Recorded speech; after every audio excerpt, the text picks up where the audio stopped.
journey in your last two.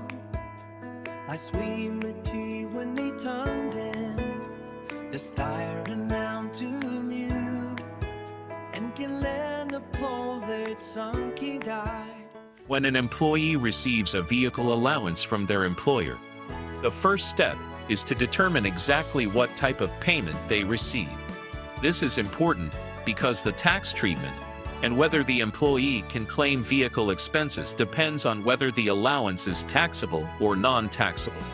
At the top of the slide, we see an employer providing a vehicle allowance to an employee who uses their personal vehicle for work. A vehicle allowance is simply money paid by an employer to help cover the costs of using a personal vehicle for employment duties, such as visiting clients, traveling between job sites, or making deliveries. From there, the process splits into two possible paths. On the left is a flat, or fixed, vehicle allowance. In this situation, the employer pays the employee the same amount every month, regardless of how many business kilometers were actually driven. Because the payment is not based on actual business travel, the CRA generally considers it to be a taxable allowance. It is usually included on the employee's T4 slip and becomes part of their employment income. Since the employee is paying tax on this allowance, they may still be eligible to claim their actual employment-related vehicle expenses, provided they meet the CRA's requirements.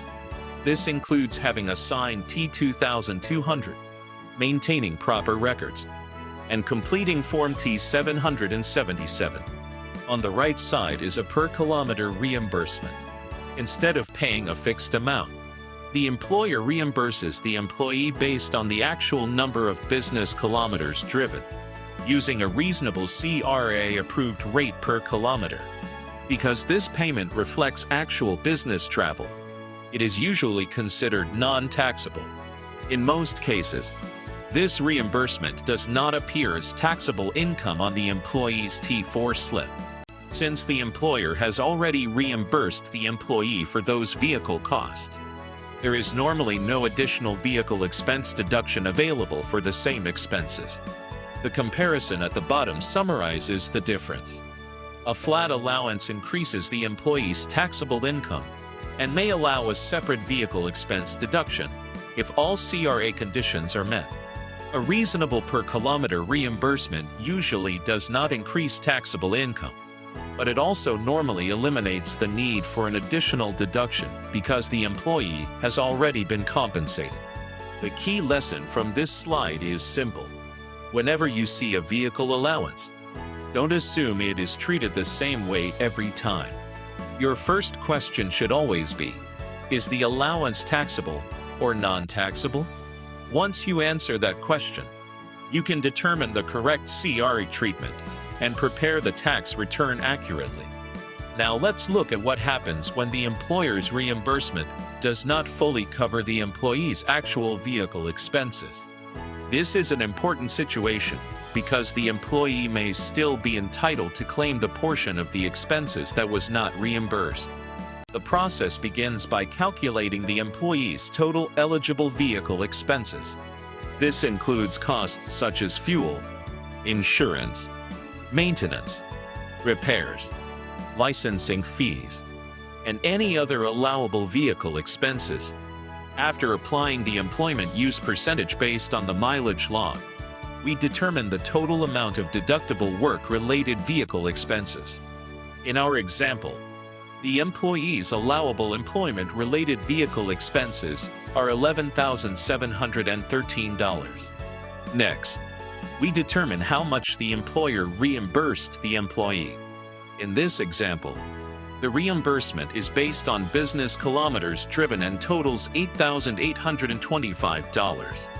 Since the employer has already paid back part of the employee's vehicle cost, those reimbursed expenses cannot be claimed again.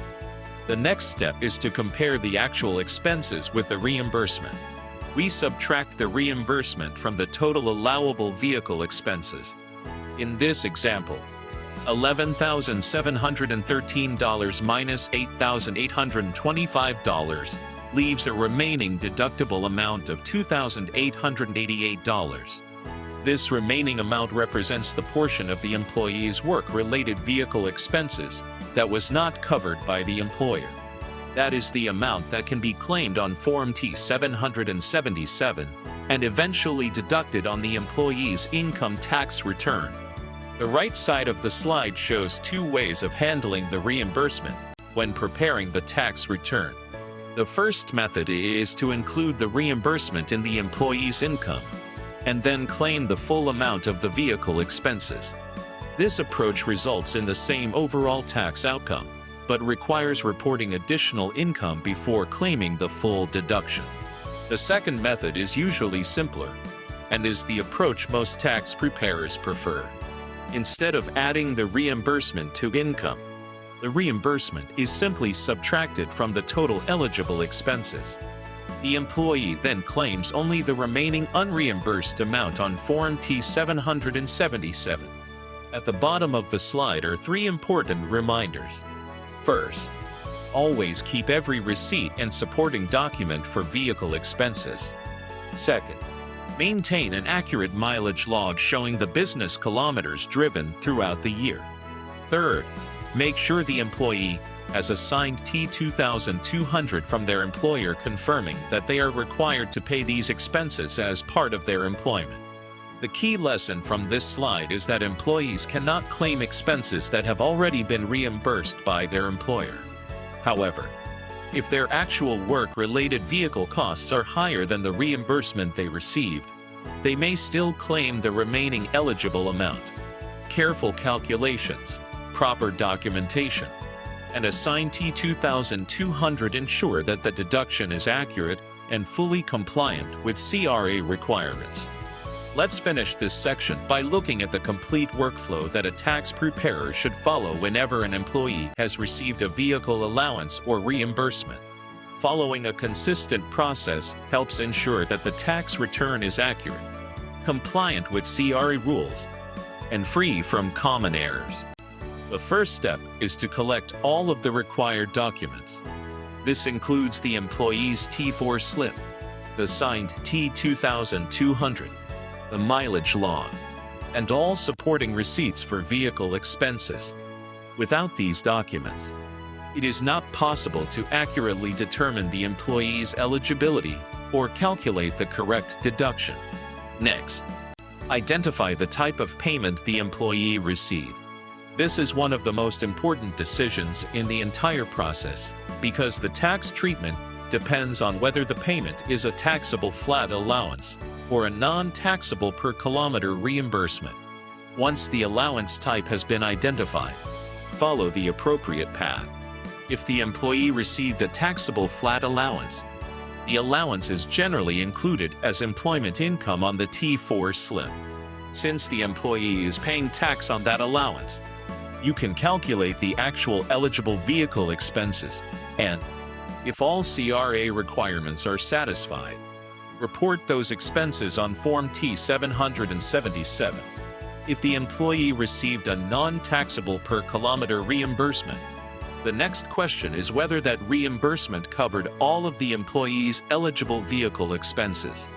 If the reimbursement fully covered the vehicle costs, then there is normally no additional deduction to claim because the employee has already been reimbursed for those expenses.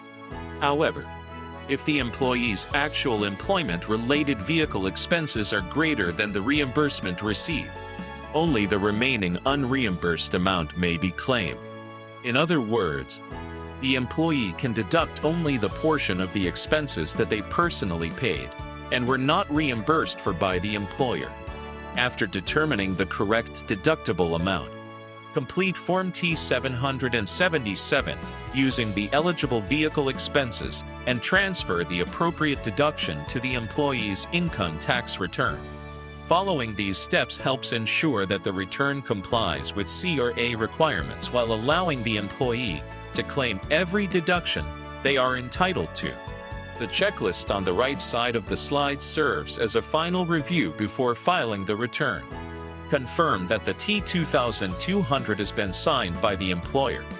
Review the T4 slip to determine how the allowance was reported. Identify whether the payment is taxable or non-taxable.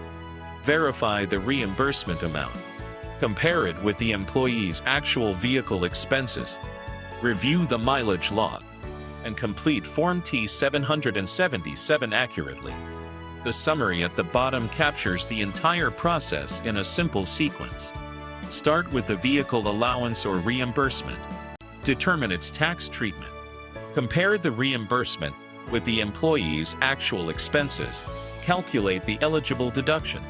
Complete Form T777, and then prepare the employee's tax return. The key takeaway from this section is straightforward. Every vehicle allowance should be analyzed before claiming a deduction. By identifying the type of allowance, comparing reimbursements to actual expenses, and claiming only the eligible unreimbursed amount, you can prepare accurate, CRA-compliant tax returns while avoiding double claims and common filing errors.